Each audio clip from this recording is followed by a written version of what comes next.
Bonjour à tous. Aujourd'hui, je vais vous parler de notre nouvelle approche du potager.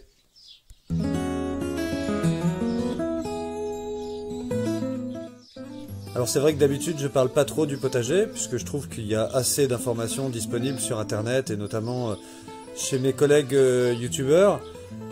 Mais cette fois-ci, depuis 12 ans qu'on jardine, cette année, c'est une révolution pour nous au jardin. Nous avons changé entièrement la disposition du jardin et nous avons changé notre manière de cultiver.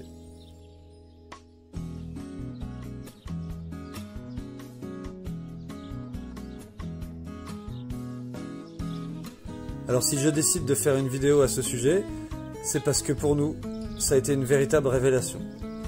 Tant au niveau de la précocité des légumes, de la facilité de mise en œuvre, mais aussi de la production incroyable qu'on a depuis le début de la saison.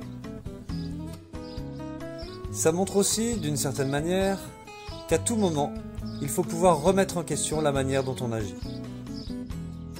Et si vous allez trouver autant de techniques de jardinage, de méthodologies, d'approches différentes que de jardiniers, à un moment donné, c'est quand même sur le résultat que vous allez pouvoir juger de l'efficacité d'une méthode.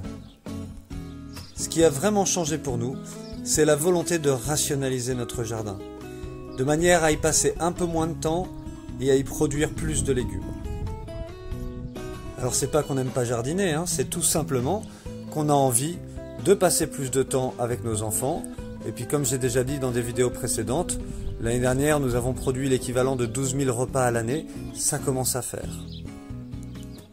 Et il se trouve qu'au passage, on prend encore beaucoup plus de plaisir à jardiner.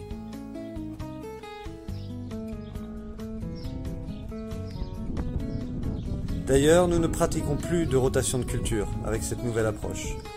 Mais nous utilisons une bâche tissée pour faire tourner sur nos différents andins chaque année une récolte de courges et de courgettes, de manière à faire un désherbage profond par occultation.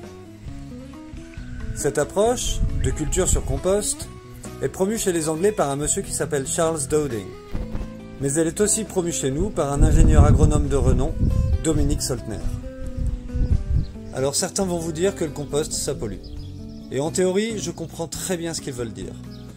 Mais en pratique, et c'est souvent la pratique qui compte, ça fait des années qu'on fait du compost. Et pour nous, comme pour l'homme pendant des milliers d'années, le compost est quand même une étape obligatoire dans la manière dont on gère notre écosystème.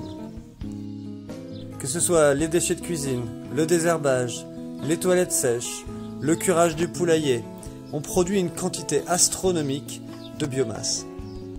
Et chaque année, on va venir curer la partie extérieure du poulailler, où on nourrit les poules, et on va ressortir de là environ 1,5 m³ d'un précieux compost.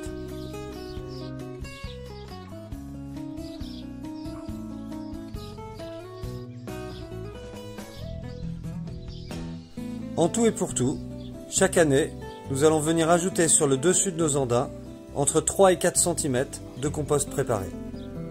Cela représente, pour ce petit potager de 400 m², environ 3 à 4 m³ de compost. Ce compost, en plus d'être un véritable élevage de la faune du sol, que ce soit les champignons, les bactéries, les vers, etc., aura ici une énorme capacité de rétention d'eau. Et comme nous ne travaillons pas le sol et qu'on fait que ajouter de la matière bien riche en surface du sol, la quantité des adventices, ou des herbes indésirables, diminue année après année. Alors il est certain que si vous démarrez sur un potager tout neuf, vous aurez intérêt directement à partir sur du carton, comme ça dès la première année vous n'aurez plus de mauvaises herbes. Et là je vous invite à approfondir, pour être cohérent, en lisant les ouvrages de Charles Dowding ou de Dominique Soltner. Sachant que la différence, c'est que Dominique Soltner utilise du compost qui vient de centrales de compostage et que Charles Dowding utilise du compost préparé maison, comme nous. Et c'est d'ailleurs une approche qui est tout à fait compatible avec le maraîchage et d'ailleurs utilisée par certains maraîchers à travers le monde. Alors j'avoue qu'un de nos critères de résultat, c'est notamment la taille de nos choux paumés et la taille de nos choux-fleurs, qui sont magnifiques.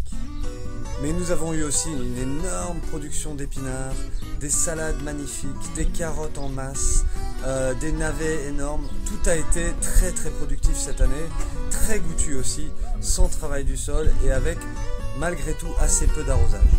Comme vous le voyez, les allées sont mulchées avec du broyat de bois.